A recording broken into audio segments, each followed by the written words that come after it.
नमस्कार दोस्तों, बहुत बहुत स्वागत है आप सभी स्पेशल एजुकेशन के अभ्यर्थियों का आपके अपने YouTube चैनल एग्जाम ट्रिकी में।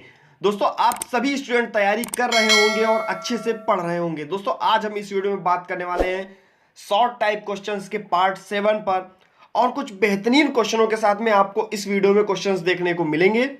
वीडियो को अंत तक देखिएगा। चैनल पर नए थे तो चैनल को सब्सक्राइब कर लीजिएगा और वीडियो को ज्यादा से ज्यादा अपने मित्रों के पास में शेयर कर दीजिएगा। किसी भी अभ्यर्थी का, किसी भी आपके मित्र का नुकसान नहीं होना चाहिए। तो चलिए दोस्तों, देख लेते हैं। पहला क्वेश्चन आपका है और थोड़ा हम इस क्वेश्चन को सही करेंगे। इस क्वेश्चन को हम थोड़ा सा सही करेंगे और यहां पर हम करेंगे कर्ण नलिका। कर्ण नलिका यानी कि कौन ध्वनि तरंगों को एकत्रित करके उसे कर्ण नलिका तक भेजता है। तो दोस्तों, यह कार्य होता है पिन्ना का। पिन्ना क्या करता है? ध्वनि तरंगों को एकत्रित करता है और उन्हें कर्ण नलिका तक भेजता है। तो कभी कभी आपसे यहां पर फिल इन द ब्लैंक्स के रूप में भी पूछ देगा, कौन की जगह पर आपका फिल इन द ब्लैंक्स हो जाएगा। और याद रखिएगा, पिन्ना जो होता है वह ध्वनि की दिशा का ज्ञान भी कराता है। याद रखिएगा, जो पिन्ना होता है वो ध्वनि की जो दिशा होती है, ध्वनि की दिशा का ज्ञान भी कराता है। कौन? दोस्तों, पिन्ना।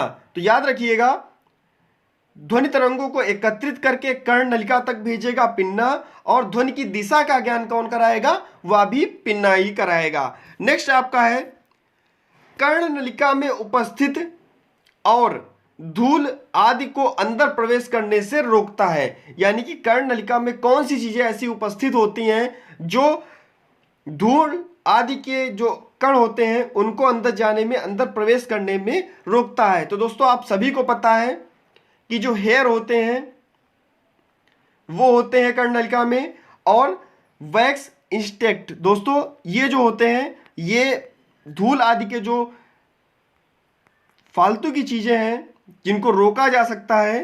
तो दोस्तों, ये क्या करते हैं?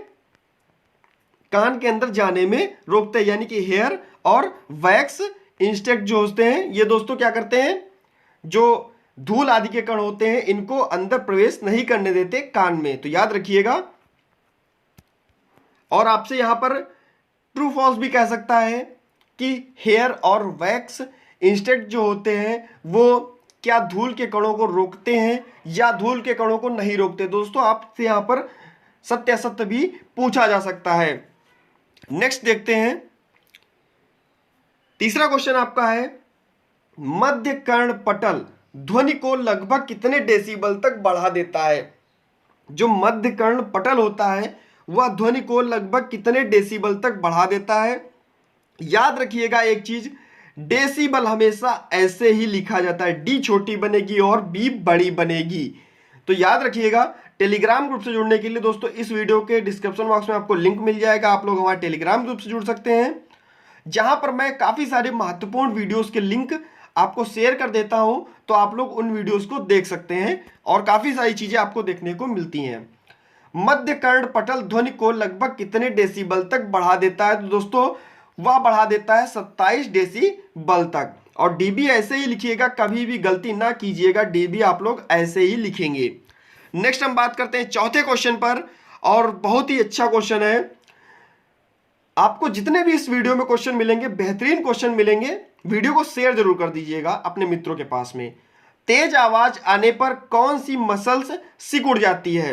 दोस्तों, जब कभी कभी तेज आवाज, काफी ऐसी आवाज आ जाती है जब हमें भड़कीली सी आवाज लगती है, हमारे कानों को चुभती है वह आवाज, तो दोस्तों कौन सी मसल्स ऐसी होती हैं जो सिकुड़ जाती हैं। कभी कभी आप ध्यान देते होंगे, अगर मैं आंखों की भी बात करूं तो आंखों पर जब ज्यादा तेज रोशनी पड़ती है तो हमारी आंखें क्या होती हैं? सिकुड़ जाती हैं। उसी प्रकार से हमारे कान के अंदर जब तेजी से आवाज जाती है तो हमारे जब कान होते हैं वो सिकुड़ते हैं। तो वो कौन कौन सी मसल्स होती हैं जो सिकुड़ जाती हैं? तो आप यहां पर देख सकते हैं कि एक होती है आपकी टेंसर टिम्पैनी और दूसरी होती है आपकी स्टेपिडियम मसल्स। दोस्तों, ये जो होती हैं सिकुड़ जाती हैं, जो हमारे कान की जो आवाज होती है उसको कम कर देती है थोड़ी। तो अगर हम बात करते हैं पांचवें क्वेश्चन पर, तो याद रखिएगा, अंतःकरण यांत्रिक ऊर्जा को हेयर सेल्स के कार्य करने के द्वारा विद्युतीय आवेशों में परिवर्तित करते हैं। यह कथन आपका सत्य होगा या नहीं होगा? तो दोस्तों आपको यह कथन बिल्कुल और बिल्कुल सत्य कहा जाएगा, क्योंकि यहां पर जो मैंने बात लिखी है वह बिल्कुल सत्य है। अंतःकरण यांत्रिक ऊर्जा को हेयर सेल्स के कार्य करने के द्वारा विद्युतीय आवेशों में परिवर्तित कर देता है।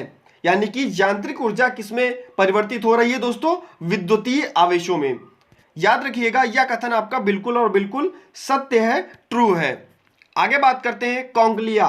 दोस्तों इंपॉर्टेंट क्वेश्चन लगाइएगा। कॉन्क्लिया में आवृत्ति के अतिरिक्त तीव्रता को भी विश्लेषित किया जाता है। यानी कि कॉन्क्लिया में क्या किया जाता है? आवृत्ति के अतिरिक्त तीव्रता को भी विश्लेषण किया जाता है। तो दोस्तों यह भी कथन आपका होगा वह सत्य होगा। आवृत्ति के अतिरिक्त तीव्रता का भी विश्लेषण कॉन्क्लिया में किया जाता है, तो यह कथन आपका होगा सत्य।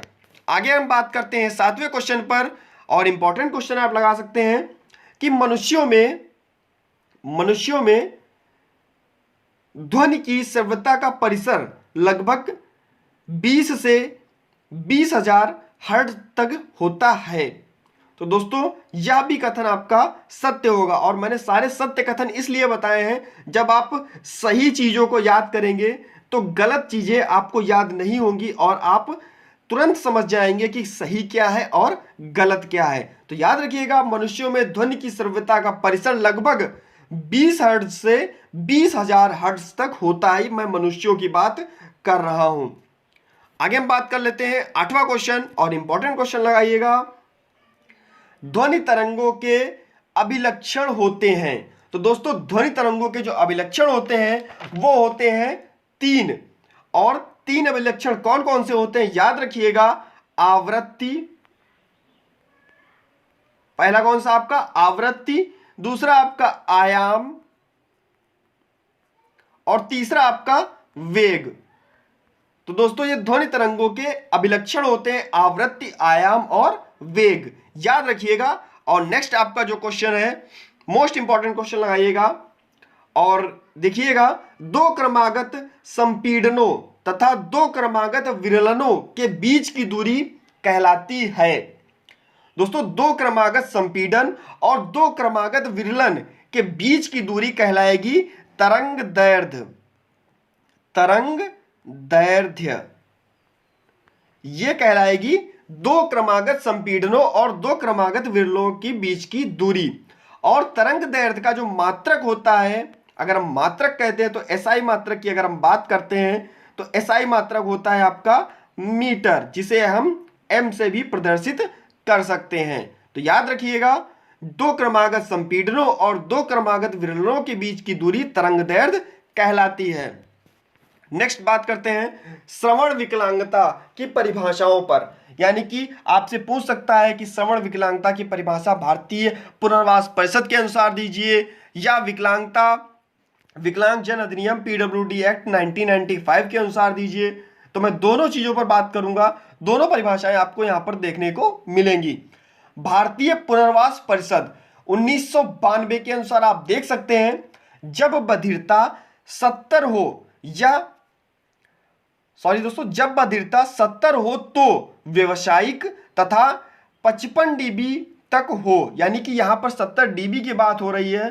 जब बधिरता 70 डीबी हो तो व्यावसायिक, तथा जब 55 डीबी हो तब हम उसे शिक्षा के प्रयोग में लेना चाहिए। यानी कि बधिरांत व्यक्ति हम उस व्यक्ति को कहेंगे, और वहां पर कैटेगरी भी देखिए डिसाइड कर दी गई है कि जब बधिरता हो 70 डीबी तो हम उस व्यक्ति को व्यावसायिक कार्य में लेंगे, और जब बधिरता हो 55 डीबी तो हम उस व्यक्ति को शिक्षा के कार्य में लेंगे, यानी कि शिक्षा के प्रयोग में लेना चाहिए।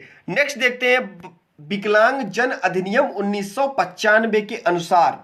देख लीजिए क्या कहा गया है, वह व्यक्ति श्रवण बाधित कहा जाएगा जो 70 डीबी या उससे अधिक डेसिबल पर सुनने की क्षमता रखता हो। तो दोस्तों उसे हम क्या कहेंगे? श्रवण विकलांगता यानी कि श्रवण बाधित व्यक्ति कहेंगे, विकलांग जन अधिनियम 1995 के अनुसार। अब आप हमें इस वीडियो के कमेंट सेक्शन में, मैं बार बार पूछता हूं और हर बार पूछूंगा, जब जब इसका नाम आएगा तब तब मैं आपसे इसका क्या करूंगा, PWD 1995 का फुल फॉर्म सभी बताइए। मैंने काफी बार बताया है और काफी बार आप लोग गलत करते हैं, तो आप लोगों का इसका फुल फॉर्म बताना है और जाकर के कमेंट सेक्शन में तुरंत कमेंट कीजिएगा। साथ ही साथ अब आगे देख लीजिए पूछने वाले प्रश्न की सीरीज में, जिसमें मैंने काफी सारे प्रश्न पहले भी पूछे थे, आप लोग आंसर देते भी रहते हैं। तो आज का जो हमारा प्रश्न है, श्रवण पद्धति ऑडिटरी सिस्टम में किस प्रकार की खराबी हो जाती है जिसे हम कहते हैं।